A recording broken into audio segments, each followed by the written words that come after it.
The mihi animas cetratole, give me souls, take away the rest. Father John Po, STB. We are now in the 24th Sunday in Ordinary Time. But today we are celebrating a feast, the feast of the exaltation of the cross. More than the discovery of the relic of the true cross of Christ, we focus more on the symbol that it represents. Kung ano pinapaalala sa atin ng cross ng ating Panginoon. And that is love. Kung ano ang kapangyarihan ng pag-ibig ng Diyos sa ating buhay. Kung anong kayang gawin ng pag-ibig ng Diyos sa bawat isa.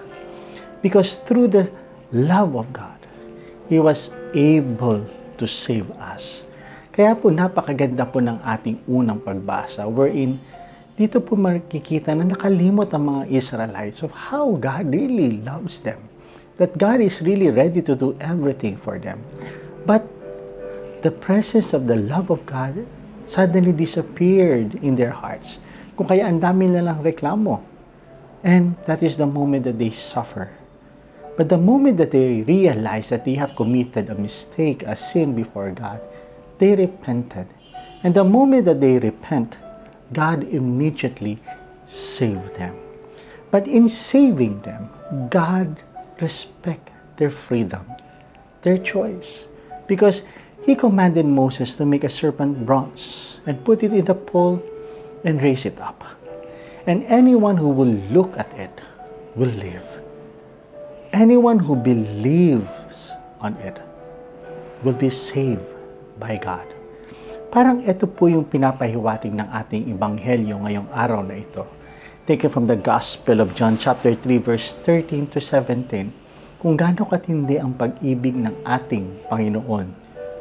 That because of His love, He was able to give His only Son for us.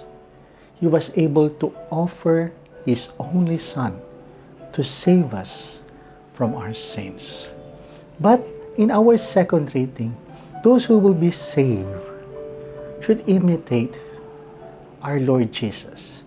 Because our Lord Jesus, out of His love to the Father and obedience to the Father, He was able to let go of everything, even His godness.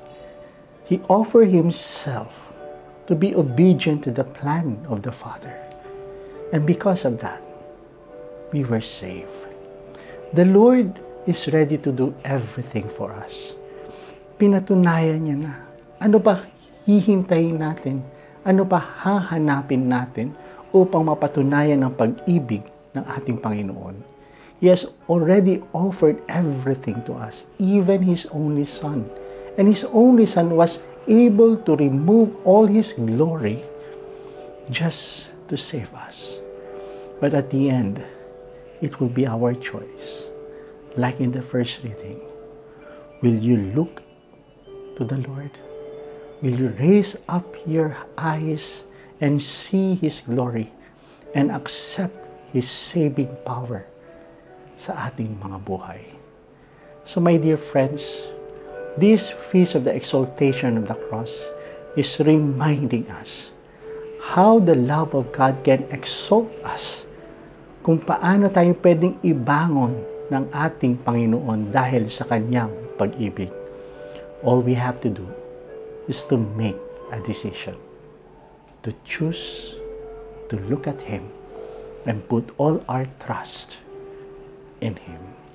So once again, my dear friends, God bless us all.